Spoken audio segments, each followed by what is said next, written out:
All right, what's going on, guys? Farzin Vasugian here with you to recap the first half between the Chiefs and the Patriots. As usual, a stressful game for the Kansas City Chiefs. What else is new?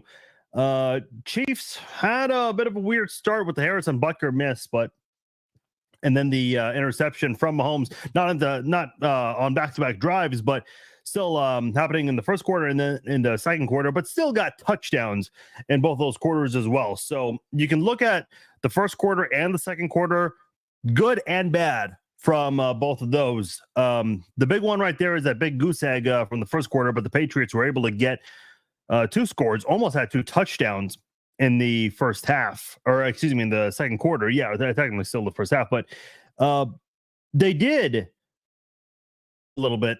And I think if you're Kansas City's defense, you have to play better because Bailey Zappi attacking that middle right there.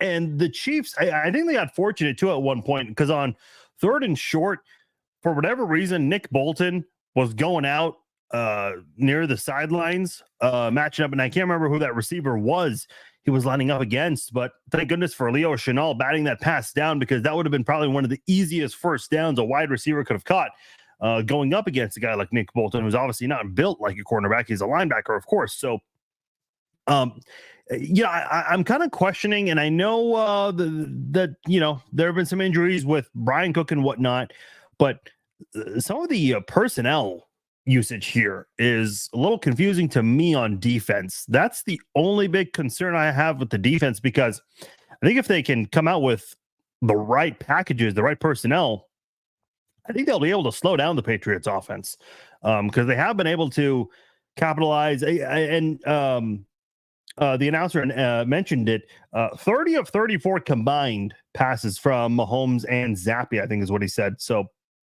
Mahomes has 183 yards. Zappi has 141. Mahomes, and I'll say this about the Chiefs. Mahomes, and both of them only have two incompletions. Mahomes is, the way he's throwing the ball, looking a lot like his old self at times. Yeah, it's the Patriots, but this is a Patriots defense that has played a lot better since week 10, and they pointed that out on the broadcast, how much this defense has played better. I think the best scoring defense in the NFL, or in terms of points allowed since week 10. So if the Chiefs defense can come out with better personnel, though, I think they'll be able to slow down Bailey Zappi and this New England offense.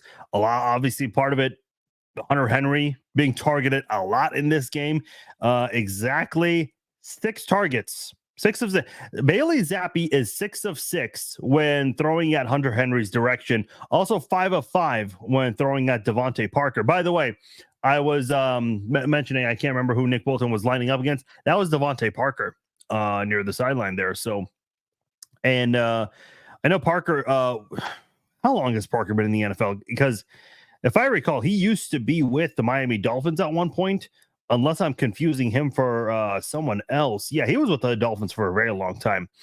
Really fast receiver. I remember wanting him in Kansas City at one point, but didn't happen. Re-signed with Miami for a little longer and then moved on to New England. But I think this is a defense that Kansas City needs to come out and be smarter with the personnel. I think that's more on coaching, and I anticipate they're working on trying to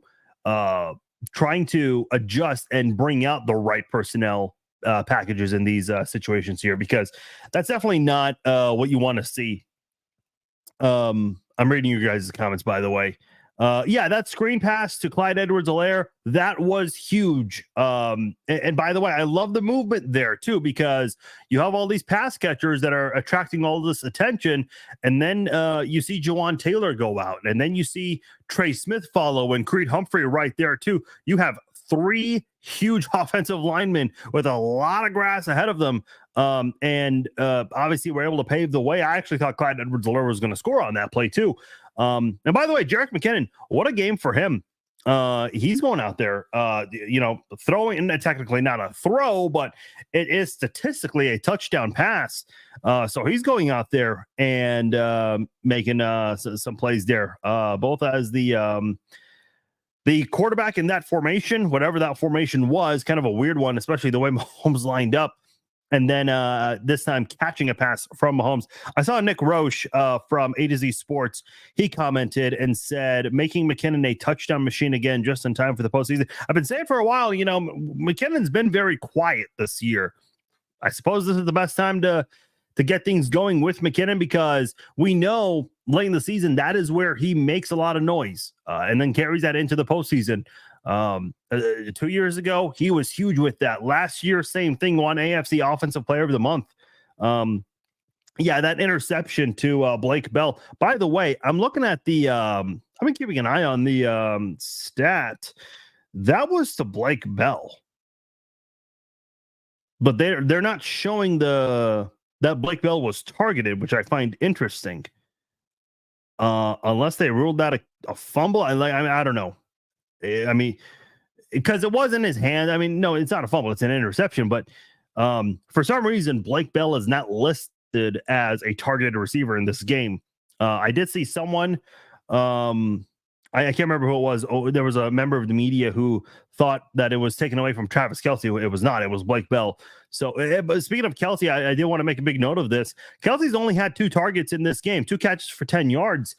Get him involved a little more. In fact, on that second incompletion Mahomes had where he threw it away, getting that pressure from that defensive back blitz to his right, or from his right, I should say, threw the ball away, and I felt like it was in a hurry. When he had Travis Kelce kind of in the middle, maybe a little to his left, that he could have had for a big gain there. And I think you saw Travis Kelce react a little bit that he didn't get the ball thrown at his direction there. So would have been nice if Mahomes would have seen that. One of those plays where maybe he panicked and just little tiny bit of patience there, and he probably would have had a big play there. Let's see. Brandon says the Patriots team is garbage. We should be up by 21. I mean, you could say that about a lot of Chiefs games this year. Jeff says, anyone else tired? A wide receiver screen. I think he meant tried or tired. I can't quite I can tell. See, now you got me all tangled up there. MVS is useless, TJ says. Eric says, hey, Farz, we need this win, but a sloppy win can be just wild. Be just a wild card. I'd rather see it. I don't know what that means. I mean, listen, I said this before the game. I said, look, I don't care if you win 3-2 or 45-44. I think everyone just wants to see a Chiefs win. That's all. Yeah, Jerick McKinnon, I'm hoping same thing as you, Corey. Saw him go out before the end of the first half. They just look wrong every week. No fire. Yeah, somebody else mentioned that too, and some of the mistakes you're seeing too. Everyone keeps wondering each week, if it weren't for the refs. Yes, the refs. Let's blame the refs. Because when the Chiefs do it, they're crybabies. Get the fuck out of here. Barely up on one of the worst teams in the league. I mean, listen, Nick, it's halftime. I agree. I mean, it should be more, but could be worse. Almost hit our customary 17 points. Seems to be the ceiling for the offense this season. I guess so, TJ. Okay, all right. I'm gonna get out of here. I gave you guys all my thoughts. Rashee Rice looking really good. I'll be honest, on that 3rd and long play where Mahomes found Rice, I was like, please don't fumble. Please don't fumble. Please don't fumble. He's making some franchise rookie records, though. Good to see. Okay, guys, I'm going to get out of here. Go and enjoy the second half. Come back after the game. We'll be taking phone calls. We haven't done this for a couple of weeks because I was on vacation last week. So we'll take phone calls after the game. Let me know your thoughts after the game. Hopefully a Chiefs win, snapping the 2-game losing skid they're on against the New England Patriots in Foxborough. All right, talk to you guys after the game. Take care.